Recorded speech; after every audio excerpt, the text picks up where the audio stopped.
Hey everybody, welcome to another episode of the Soul Goals. Yeah. Dawn. I'm Dixie. Hey, we're Together again. yes. So amazing. I think we This go is so back. fun. Well, we go back virtual, I think, next week. Yeah. But Yeah. that's all good. Yeah, after the first of the year, we will come back together and do this in person, Yes. conversation. There's a back couple and we have forth. coming up that I think we should do in person for sure. Oh my gosh. Yes. We can't tell you what those are, folks. That would be no fun. Oh my gosh. Well, and I think I'm going to have to record one of them because it involves not things that I'm really looking forward to. Did you just say me neither? Me either. Yes. It's uncomfortable. Right. Yeah, sometimes the best work is getting uncomfortable. True We got to story. get uncomfortable. True story. All right. Well, today's soul goal, an opportunity to grow and find out a little bit more about what makes you tick, how this can help you, like we said in our last episode, let go of that essence of we have control and we need control, and what that does to us when we feel out of control, and then anxiety and that stress that it incites. This is a really, really great tool this week. I have done this for a number of years. I love it. We're calling it box it up, but it's actually box breathing or square breathing, some people will say. And it is ideally, you can even draw it on a table with your finger. You can have a pen on a paper. You're going to inhale for a count of 4. You're going to hold it for a count of 4. You're going to exhale for a count of 4. And then you're going to hold for a count of 4. And it makes a box. So it's a metaphoric thing in your brain or a physical thing. You just took a deep breath right there. I did. I know you're talking about breathing, and I'm like, oh, I'm getting all relaxed. Now we're all relaxed. I know, right? Yeah. But the idea behind square breathing is that it is something everyone can do. My kids do this. Like they did this from a very early age when they were doing sports, like young sports, and getting anxious about getting ready for a competition. And I did this when I was a young mom, like really anxious with my newborn. Right. Like what is happening now? Like all the different things that I feel out of control with.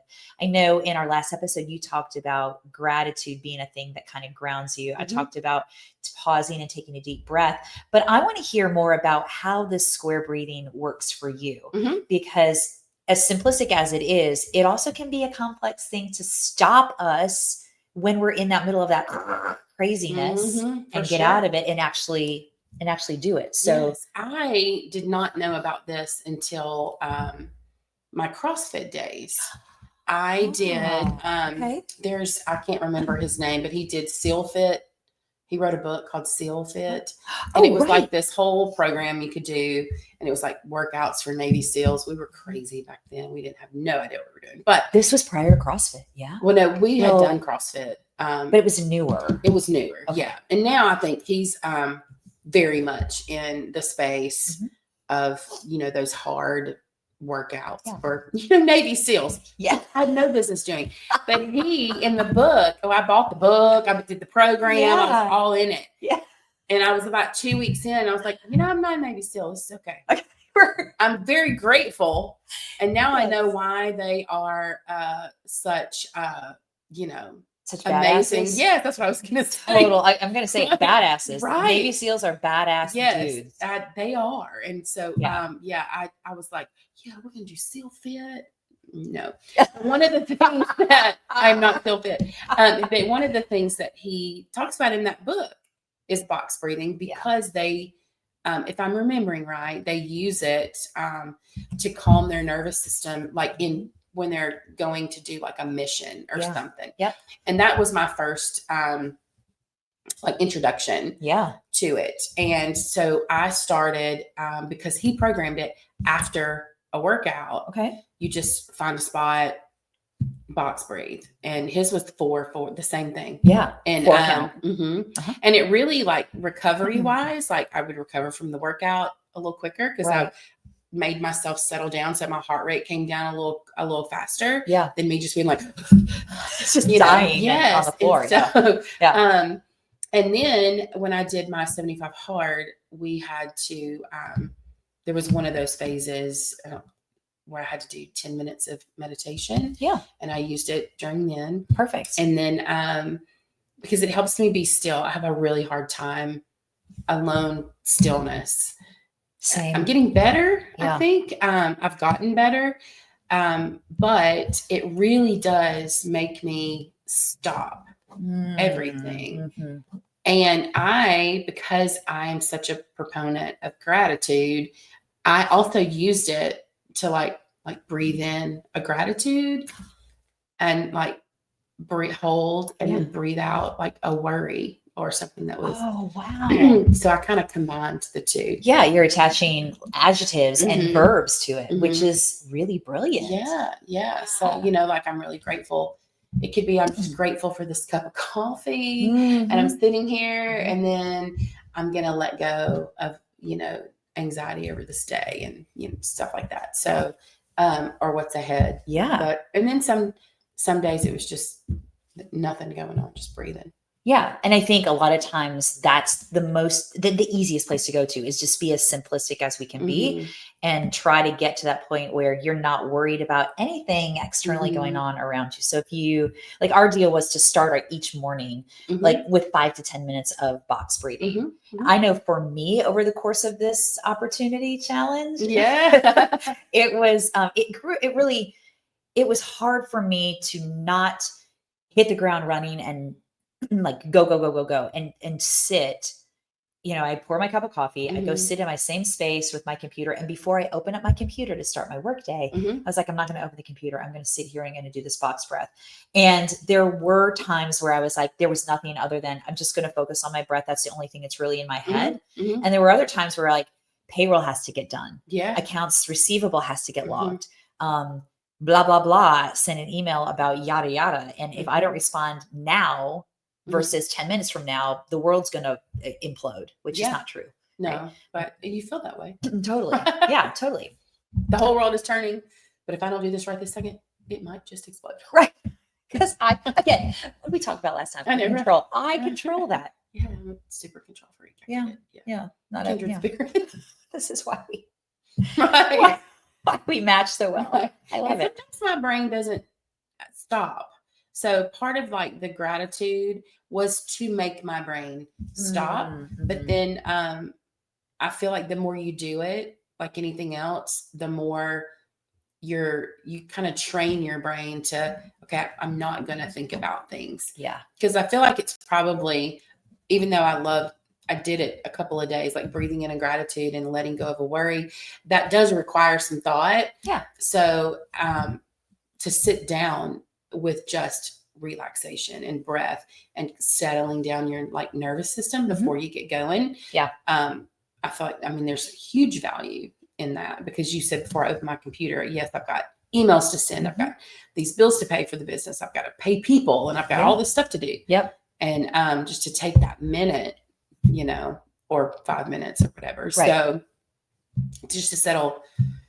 Well, and like you said about using it, and I think that this is really truly a muscle, just like us going out to our garages and doing a workout and lifting weights, doing bicep curls. This is a muscle. It's a piece of work that if we don't utilize it and don't practice it, it's really hard. I think it became easier for me as the week went on to settle into it, and by the end, I was actually looking forward to it, because it created a really nice calmness to my day. And it wasn't that the stuff that I was trying to get to wasn't there or wasn't as intense, but I think that taking it from level 10 to level 5, even for me, was beneficial for the rest of my day. It really did set it up for a good, successful place for myself.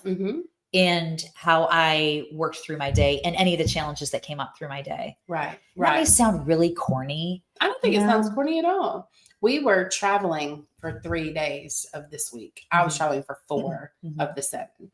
And one, we had a very long, for context, we drove my daughter home from college across the country. She's just graduated from a college in California. Of course, we're in Tennessee. Yeah. It's a 3-day trek and a long 3-day trek. Yes. So I flew in one day and then the next day we started our 3-day drive. So after the first night, I think, she took a shower and I just did some stretching because being in a car for hours and hours and hours. Right. And I just was box breathing while I was doing my, mobility work. Good. And that totally just I slept so good. Mhm. I slept so good that night. It wasn't the Mhm. first thing in the morning for me that day, but I slept really nice. Right, right. I was like, oh, I'm just free. My mind is free. My Right. body's loose. I'm going to bed. Well, and you talked about the Navy SEALs and Mhm. that regulating their Mhm. autonomic nervous system, right? Yeah. As they're getting ready to go into a mission. Oh, Another yeah. thing that it does for them is it lowers their body temperature, it lowers the Mhm. blood pressure, and it regulates the heart rate. So for you, that probably regulated all of those other aspects that Mhm. really allowed your body to sink into your REM sleep and get a Right. really good night's rest. Yeah, I Yeah. think so. I think so. And the gentleman who does the is it Wim Hof that lives Yeah. in the cold and lives his Oh, life in freezing cold weather and temperatures. yes. He trains people to do that. It's all it is box breathing is what Yeah. he's training them to do while they're freezing their tissues off. Yeah. Oh, gosh. Yeah, I could never do that. I don't want to go for a week to where is he in the Arctic or something? I'm not sure where he's located, but I have It's cold seen it. And yeah, and he, dark. I feel yeah, like it's dark and cold. it takes a very special person Yes. to do that. And I'm probably not that person. I feel like I'm not. Yeah. I mean, I did cold showers for one of the phases of 75 hard, but it was like 5 minutes Okay. of a cold shower. See, and that for me seems like an eternity. And that was hard. But you know what I did though? If we can put two of our challenges together, but I didn't even realize I was doing it. But I had a playlist that was exactly 5 minutes long Great idea. of songs that I danced in the shower for 5 minutes because it was freezing, and it was in January, February, which in Nashville are like our coldest months. Yeah. And it was middle of January to middle of February. So that's what I would do. So, but the minute, like I would take my regular shower. Yeah. And then I would just turn off all the hot water. And that minute where it hits you, I was just like, I would have to like take your breath away. Yes, I would have to do this. Mm-hmm. Mm-hmm. And then I would put the music on, and then I would just like dance it out in the cold shower. It was terrible. It was terrible. but back to breathing. I think that's why it's interesting that the man who lives in these Arctic, I mean, he sits out in like next to nothing, and he's sitting on the ice and the snow. I know. I've seen video. It's crazy. It's a little unnerving to me, and it's extremely intriguing at the same time. Yes, it's very intriguing. Yeah. And like if you to sit down, I mean, I've seen him interviewed and stuff, but I would just be interested, like to know, like, what does your everyday life look like? And you go outside and you sit in ice. No, not a fan. But he's training people to bring their body temperature down. But it's this box breathing. It actually physically brings your body temperature down and your heart rate down. Yeah.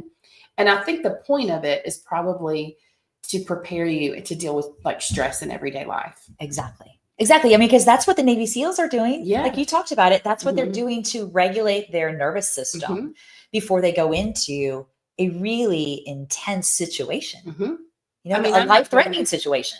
I'm not going into battle, but boy, my nervous system could use some. Right. Well, all of ours could, but also I would wager to bet that many of us will use the term battle loosely because there are battles that we're all facing every day. And what is one thing that we can control? We can control our breath. We can control our choices. We can control our attitude. And we can control our breath. And, you know, I will tell you, when I'm under stress, the first thing to go is my breath. The first thing I do is shorten my breath, and I breathe from this upper level of my lung. I don't even fill up my lung, and it's intense. The whole thing. I did find myself doing box breathing later on in the day, a couple of those days that I practiced it in the morning, because I felt myself getting tense, and I was able to go, okay, I know what's happening. I sense this, and what can I do to help this? And it totally hit the pause button for me and went, and it brought everything back into focus. And it kind of brought me back into a state of maybe a homeostasis, like a state of regulation, basically. Yeah. So it did its job, what I needed to. I also did it when I went to sleep one night too, because I was having some hard time getting sleep. My husband was snoring, which is okay. Right? It happens. But I was having a hard time just quieting my brain. And so I absolutely had to choose I'm not going to think about anything because I'm laying in the bed and I'm going to go to sleep. I can't change anything about what I'm worrying about right now. Right. You know, all these things I'm thinking about are going to happen tomorrow. So how can I equip myself? I need to get a good night's sleep. Okay, well, I'm not being able to sleep. So what do I need to do? Let me try that box breathing thing. Yeah, that's great. Yeah, it helped. It helped. Yes.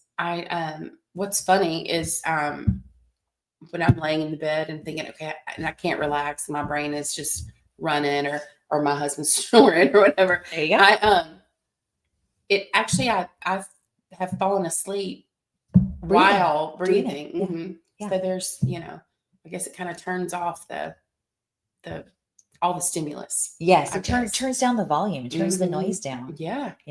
and ideally we live in such a noisy world. Mhm. I think my daughter, I think you may have said something about it too earlier on a podcast, but my older daughter was a guest on one of my last episodes from last year. Mhm. And she talked about dealing with the noise around her as a college student and Mhm. specifically as a college athlete. Mhm. And that noise was so, like, what can she do to control that? Yeah. The best thing that she can do to control that is to take herself down into her body, like drop into her body. And to drop into her body, she'd have to breathe. Yeah. And it was basic breath work. Mhm. Basic. And they were taught that at their school too. That's awesome. Cool. Yeah. No, I love that. That's Mhm. definitely, and I know we're like tongue in cheek about it sometimes, where people just go, oh, okay, take a deep breath or something, like Yeah. if something's going on. I have a girl that I work with. She goes, woo-saw, Wait. woo-saw. So she Wait. does. Yes. Woo-saw. I don't know. Okay. Her grandpa did it. Okay. I don't know. Okay. And then I saw this, I saw an Instagram reel or something where somebody was saying it. I was like, okay, maybe this is a thing. But she does that, and we're being tongue in cheek, but it's the same principle. Yeah. Breathing. It's like people know instinctually, okay, I just need to take a breath. Now, they might not do this, the 4 in, hold it, 4 out, hold it, but they instinctually, they know, I need a minute. I need to take a breath. Yeah. Even if they're doing it in a funny way. Right. Right. It's all about, it's just all about bringing it down. Mm-hmm. Bringing it down. Yes. And I'm so intense and high strung usually, and just to bring it down is very effective. I'm like, oh, okay, this is good. This is what it feels like to be at peace. To be at peace. Mm-hmm. Yeah. And again, I think we talked about it last week, and we talk about it to some extent every week on these podcasts, just because it's such a big part of working on yourself and your self-care. And that self-awareness is feeling like we deserve to do it, and that we can effectively make changes that will benefit ourselves, and that we deserve to feel better. We deserve to be in a space of allowance. We deserve to be happy. Yes, and peaceful and settled, and so many things come to mind that I believe, are at our best self when we're there, and not, just high strung and stressed. Yeah. And I totally will say that the whole breathing thing, that is one very simplistic way. And the box breathing is one of this kind of breath work is one of the most simplest ways that you can get to the bottom of bringing that intensity from high down to even if you bring it down to mid. You don't got to bring it all the way down to the low. You know what I mean? You can just bring it to this halfway point. Yeah. You're good. Yeah. No, I love it. I think too, and you could speak more to this being with your yoga background, but the yoga classes that I have done, I did a couple hot yogas years ago. And like when at the end of the time where you just lay there and breathe. Yeah. So I feel like it's the same concept. You just asked a lot of your body. Yeah. And now you're just settling down. That's my interpretation of it anyway. So yeah. But it's all about breathing. It's all about breathing. And I'm going to breathe right now because my dog is barking in the background. I know, he's fine though. Nonstop. Yeah. So I'm going to do a round of square breathing. He has something to say too. He's saying, yes, breathe, people. Golly. I love it. No, there's not a worry.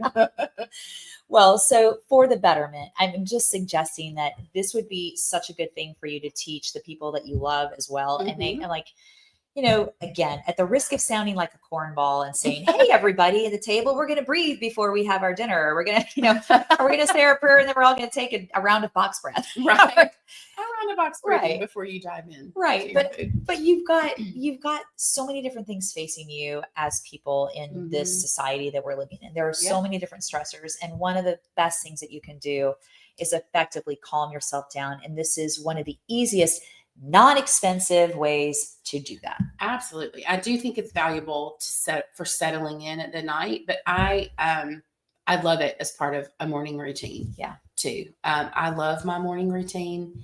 And when I don't get to engage in my morning routine like I like to, it affects the rest of my day. Absolutely. And so just taking a minute to breathe before I journal, before I open a book, before I do whatever, just sitting with my coffee. Yeah. That was huge. I love that. And I thought this should probably be part of my morning routine. Question. That was going to be my question. Yeah. Do you think it's something you'll incorporate? I do, because I had forgotten about it, honestly, because, I did it with the SILFIT thing, and I've done it a handful of times. We used to do it at CrossFit all the time. And then I had, when, like I would go to the gym and finish at the gym, I would just like kind of sit against a wall at the gym, just with my eyes closed and totally not caring what people thought. The first time I was like, are people looking at me? And then I decided I didn't care. Oh, but great. I would box breathe at the end of a workout before I left the gym, because I knew the minute I leave the gym, then the world starts,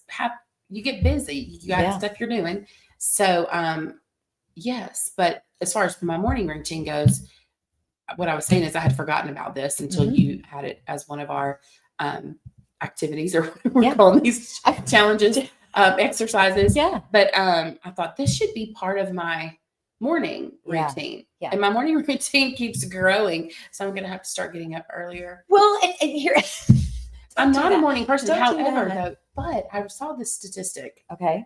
I didn't see it. I heard it. And somebody said that 50% of like the most successful people in the world, all of the 50% of the most, like what we would know these people, they wake up minimum 3 hours before they are required to be somewhere. Wow. Like at their job. Okay. So if they are going to work at 8 a.m., they're getting up at 5. Wow. And they're getting up and they're having a morning routine that might look like a workout, that might look whatever, but they have a full, 3 hours before they have to be somewhere. So I heard this Monday, today's Tuesday. I heard it yesterday. Yeah. And I was like, because I was like, I keep adding things to my morning routine, adding things like maybe I'm becoming 50% of these amazing people. Well, true. Get up 3 hours ahead. I'm not there yet. But. So I'm just going to say you're an amazing person anyway, without getting up 3 hours ahead of time. Thank you. But I feel like I should, like working out, I should do that early rather than later. It's so hard. It's so hard. So hard. I love the afternoon workout, Same. but I can't always do it. So, so I don't know. I've been thinking, and the whole box breathing thing, adding it to my morning routine had me thinking, well, if my morning routine gets longer, then I have to get up earlier. But then if I'm getting up earlier to settle in and to just experience a lot of peace before the day starts, that's not a bad thing. It's not. And you've said it before that you like those morning times where you can kind of hear the earth waking up. Yes, I love that. I love it. It's my favorite. Yeah. So I think that would be a really nice compliment to what you're doing in the morning, adding that in so that it gives you, it's almost like it turns, it's like a soundboard. You're turning certain different elements down and you're turning other elements up. And the 3 hours is a lot. That's for a me. long time, right? It's a long time, but I understand the value of it. I do get too. it. I totally don't do it, but I'm getting up, like probably 2 hours. Like if I've got to be at work at, I work at a restaurant, so my schedule, I'm either going in super early, I'm going in like midday. Yeah. So the midday days, getting up, and I'm good. Yeah. The super early ones, I'm like, I want every ounce of sleep. Yeah. But that's probably when it's most important. Yeah. If I'm having to get up and out super early. Yeah. That time to take a minute, do the breath work. Yeah. Morning routine is probably most important on those days. Yeah. Because I saw somebody else that said, I've been kind of listening to like leadership people, and none of them touch a cellular device for an first hour after waking. That's brilliant. They're like, science has proven that that's a real thing. Yes. Yeah. And based on our other podcast, that's hard for us. Yes. But we can go back to that episode later. But if I wake up, initially our first response is just to grab the phone. Yeah. And now our brain, nothing is, I mean, it's kind of like unleashing the beast immediately Mhm. rather than slow rolling into the day. Yeah. I do so much better when I slow roll into the day. Yeah. I probably don't wait a full hour. I would like to. That's like a goal. But if I add this box breathing, maybe I'm adding more time that I'm not on my phone. Yes. First thing in the morning. Yeah. I feel like I do things backwards. I feel like I immediately jump into that computer work, that phone, that stuff right away. Yeah. And then I back up and go, okay, now I have to slow down, pull the horses back and get into something that's like a workout or a breathing space or meditation of some sort. But you're doing it. It's just your routine. It's everybody's routine. Yeah. Like, if there's not a good way or a bad way to do it, but you're still taking the time. So I think that's a really great takeaway. It's not about, it's creating your routine, and ultimately us doing these different exercises each week for this year is helping you to understand a little bit more about what the exercise could mean for you and what that could look like in your schedule and how that could be something that you could take a piece of it. Maybe you're not box breathing for 5 or 10 minutes every morning. Maybe you're box breathing for 2 rounds or 3 rounds before you open up your computer. Yeah. Or maybe if you're in the shower, instead of rehearsing all the stress of your day, just breathe. You got all day to worry about all that. Yeah. And I say this like I'm a great morning person. I am not. I'm not either. I'm not a morning person. I love to sleep. So I'm not. I do too. I do I'm too. not a morning person. However, I do see the value in whatever time your day starts. Yep. Or however your day looks. If it's not first thing in the morning or before you start your day, if it's like you get up and you have things to do and then you take that time, it's just taking the time is the most important thing. Yeah. It's choosing the time. Yeah. Choosing and it. It doesn't matter if it's right when you're out of bed. It doesn't matter if it's like midday in the afternoon before you go to bed at night. Yeah. I know that if, for me personally, if the day gets too far ahead of me, then I'm the one that gets put on the back burner. Always. Yes. I have to prioritize. But the breathing really does settle you in, and you're like, it almost is like, okay, I can do this today. I can do anything. Yeah. It's empowering. And it sets you up. That's a great word for it. Yeah. It just really sets you up for in a good position to move forward for your day. And totally. We're just talking about breathing, but it does all of those things. Yeah. It's crazy. I love it. And our body just automatically does it. We don't have to think about it. Like the thinking about this exercise. Yeah, we have to think about it. We have to choose to do it. But I'm talking about basic breathing. Yeah. Yeah. Like my brain, I don't have to think about taking my next breath. Right. It's going to happen. So isn't kind of a cool thing where it's almost like we're giving gratitude for our breath by doing the work. I love that. Yeah, for sure. Yeah. I love that. All right, everybody. First of all, try to get a seal working or don't. Those are hard. You go be seal fit. Oh, I did that too. I remember those days. Yes. They were so hard. I loved those days though, when you could just kill your body. Just go. Yes. Yeah. And then sit down and breathe. And then just go about your day. Yeah. Like you didn't do anything. If I did a seal fit workout today, it would take me so many days to recover. Just because, all the changes in the body. Thank you, menopause. Hashtag menopause. But yes, go breathe. Go breathe, guys. Go breathe and go be great and set your day up for a really beautiful success because you deserve it. You do. Yeah. Until next time, guys, I'm Dawn. I'm Dixie. All right. We'll see you again.